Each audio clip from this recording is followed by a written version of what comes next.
Welcome back to The Lead. The breaking news this afternoon, the Vice President-elect Mike Pence now in charge of the Trump transition, replacing New Jersey Governor Chris Christie. This move comes after news that President-elect Trump is considering his campaign's CEO, Steve Bannon, for one of the most important jobs in Washington, White House Chief of Staff.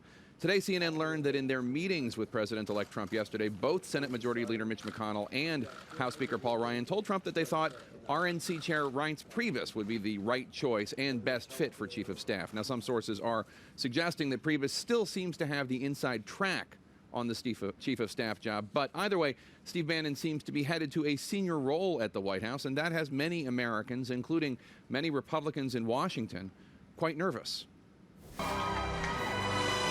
As one of the few who took Donald Trump's presidential potential seriously before almost anyone else, and as an architect of Trump's take-no-prisoners strategy, Steve Bannon is the man that Trump's gut tells him should be the White House Chief of Staff. And if not that, then at least a senior advisor at the White House, sources tell CNN. But it's a prospect that gives many Americans, not to mention Washington Republicans, severe heartburn. Do you have a match somewhere so that I could set my hair on fire? Steve Bannon came to the Trump campaign from Breitbart News, a bomb-throwing site favored by the so-called alt-right, a mixture of conservatives and populists, white supremacists, and anti-Semites, a news outlet that gave Trump favorable coverage. Bannon's appointment to the Trump campaign immediately raised flags at the Southern Poverty Law Center. I don't think people realize just how far outside of the mainstream some of the ideas are that the Breitbart website under Mr. Bannon has promoted. It's been racist, it's been homophobic, it's been anti-immigrant. Many establishment Republicans found themselves agreeing with Hillary Clinton when she took on Bannon and Breitbart in August. Here are a few headlines they've published, and I'm not making this up. Birth control makes women unattractive and crazy. Would you rather your child had feminism or cancer? Gabby Giffords, the gun control movement's human shield. Another problem in terms of day-to-day governing is that Bannon and Breitbart have a long record of taking on establishment Republicans, whom Bannon felt betrayed the conservative cause. We don't really believe there is a functional conservative party in this country. We certainly don't think the Republican Party is that.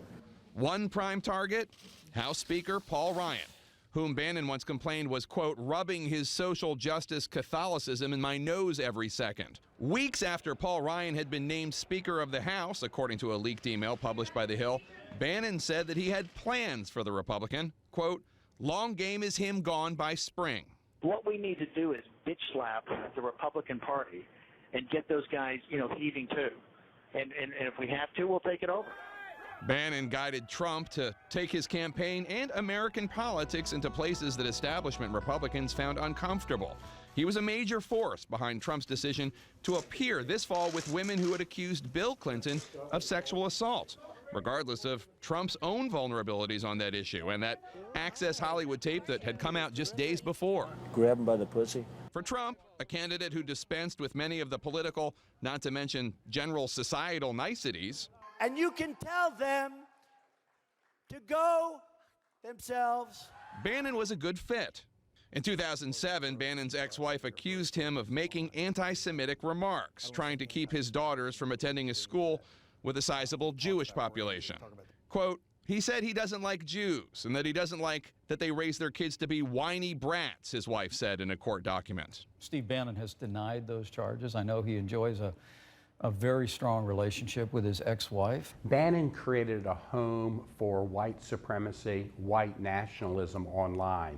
And the danger now, of course, is that he's going to provide a home for it in the White House. A Bannon pick would speak to the way Trump intends to govern and interact with party leaders and political opponents in Washington. And they saw the movement of the people rising up against the government really before anyone. So if he chooses Steve Bannon, it shows he's going to stick to his roots.